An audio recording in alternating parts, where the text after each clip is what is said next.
First of all, I want to thank the National History Center for organizing this event, and Julie and Greg for agreeing to join me here, and all of you for taking time out of your busy day.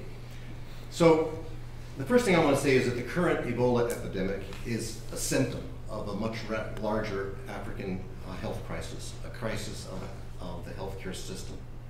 Healthcare services in the 3 countries hit by the current epidemic, as well as many other countries in sub-Saharan Africa, lack both trained medical personnel and supplies necessary to provide basic supportive care or to meet the general needs of their local populations.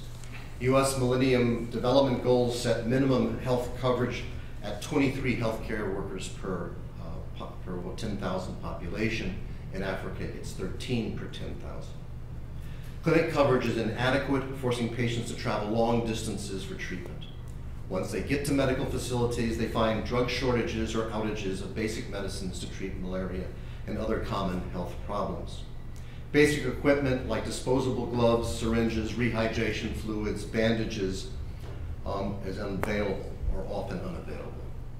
Staff are underpaid or not paid for months on end, encouraging them to set up parallel private services on the side. The ties between local health services and communities they serve tend to be tenuous at best.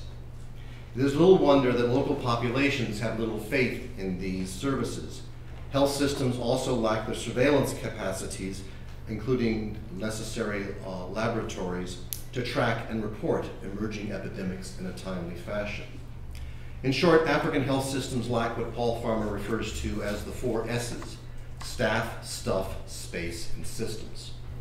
Poorly supplied staffed health systems not only limit treatment options, but they have amplified Ebola outbreaks, becoming breeding grounds for infection. Now, these conditions tend to be viewed by those outside of Africa as just the natural state of affairs. It's Africa, after all. What do you expect? But it is not a natural state of affairs. It is the result of a history, and these conditions have a history. They are the product of government unwillingness or inability to fund services, but they are also the product of a long history of neglect on the part of multinational and bilateral aid donors, including the United States. Since World War II, international health funding has been directed toward combating specific health problems through targeted programs. In the 50s, 60s, and 70s, it was malaria and smallpox eradication programs, along with family planning programs, that received the lion's share of health funding. These programs were viewed as having the most direct impact on health. Meanwhile, health services strengthening was placed on the back burner or left largely to religiously based non-governmental agencies or organizations. Basic health services received more attention beginning in the 1970s. The World Health Conference on Primary Health Care in Alma-Ata in the Soviet Union in 1978 called on member states to make the creation of primary health care services responsive to the needs of local communities a central focus of health and investments. Yet the movement was quickly abandoned in the face of global economic recession in the 1980s, which limited the abilities of countries to invest in building their health services and health systems. In place of this, international health and development organizers, led by UNICEF and the World Bank, proposed the development of selective, cost-effective interventions aimed at preventing major sources of morbidity and mortality, including the rapid expansion of childhood immunization programs. This strategy, known as selective primary health care, was successful in driving down infant mortality rates in much of the world, though less so in Africa, where malaria remained a major killer. However, it did little to address the absence of the 4 S's. To make matters worse, in the 1980s and 90s, it saw the imposition of economic measures designed to assist African governments which had taken on increased debts during the recession to balance their budgets and meet their debt obligations. These measures, known as structural adjustment policies, were imposed by the International Monetary Fund and the World Bank in exchange for new loans. The measures, among other things, required governments to cut government spending, including spending for health services. Over the next decade, health services across the continent were weakened. In Zambia, for example, which was one of Africa's wealthiest countries in the 1970s, per capita health expenditure went from $23 to $11 between 1970 and 2005. Following the IMF-imposed reduction of medical service wages, 1/3 of the country's nurses applied to work abroad. 50% of government health facilities closed between 1990 and 2005. In response to the growing health crisis in Africa, the World Bank proposed that health systems introduce user fees to provide the necessary financial support to rebuild the health services. This policy also fit with the prevailing neoliberal view that the provision of health care should not be a government responsibility. The policy was adopted by many African countries under pressure from the bank and support from UNICEF in what became known as the Bamako Initiative. Nearly everywhere, when fees were imposed, clinics use dropped, as patients could not afford to pay the fees. In Lusaka, the imposition of users' fees led to a 60% drop in clinic usage. Fees, moreover, did not provide the financial resources needed to rebuild the health systems. It is within this context and of Africa's deteriorating health systems that the AIDS epidemic emerged. Both AIDS and the related epidemic of tuberculosis were abetted by the inability of health systems to identify and effectively treat these diseases. There was, of course, no treatment for AIDS at the time, but the disease was allowed to percolate for years before becoming recognized. It was not at all surprising that the first African AIDS patients were clinically identified were seen in Belgium, not in Central Africa. The international response to AIDS, while slow to get underway, quickly ramped up. Moreover, the need to respond to AIDS began a massive run-up of global health funding, which rose from $5 billion in 1990 to over $30 billion in 2013.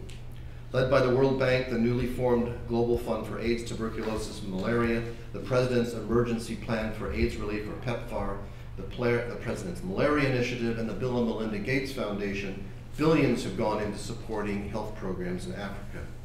Yet very little of this funding has gone to support the strengthening of basic health services. Instead, it continues to be targeted to particular health programs and focused on preventing and treating specific diseases, primarily AIDS, tuberculosis, and malaria. Just 3% of the Global Fund's commitment of $134 billion since 2002 has gone to health services strengthening. And most of this funding was directed at improving the delivery of specific disease interventions and has been routed through non-governmental organizations rather than the government health systems, a reflection of lack of donor faith in the ability of African governments to effectively manage their resources. Nearly all of PEPFAR's dollars have gone to NGOs. This has resulted in the development of parallel health structures which target disease programs receiving massive support while the basic health services languish. Moreover, because targeted programs have resources, they draw away medical personnel from the public sector. To make matters worse, doctors and nurses trained in African countries are recruited to work in Europe and the United States, contributing to the further deterioration of the health systems. In Zambia, only 50 of the 600 doctors trained over the last 40 years remain in the country. In Ghana, 604 of the 871 medical officers trained in the country between 1993 and 2002 now practice overseas. The targeting of aid to specific programs, or what Laurie Garrett calls stovepiping, means that there are many health problems, including a growing epidemics of cancer, which my colleague Julie Livingston will describe in a moment, that have received little or no attention. They are not high on the priority lists of donors. Today, the top 3 killers in most poor countries are maternal death around childbirth, pediatric respiratory and intestinal infections leading to death from pulmonary failure, or uncontrolled diarrhea. Yet there are few financial resources to address these issues. African governments, for their part, have designed their healthcare policies to fit the programs supported by donors, devoting small percentages of their budgets to health services strengthening. We will probably find resources to contain the current Ebola outbreak. Perhaps it will be in the form of a vaccine. But we will have spent billions of dollars to stop an epidemic which could have been contained for much less had there been effective health systems in place. It is also likely that this will not be the last epidemic disease to threaten the populations of Africa and the world. If we are to avoid the next plague, international health funding must be directed toward rebuilding African health systems.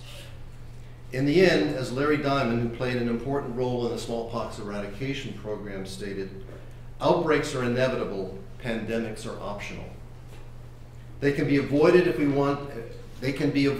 we attend to creating better health systems. As tragic as the Ebola crisis has been, it will be even more so if we do not learn this lesson.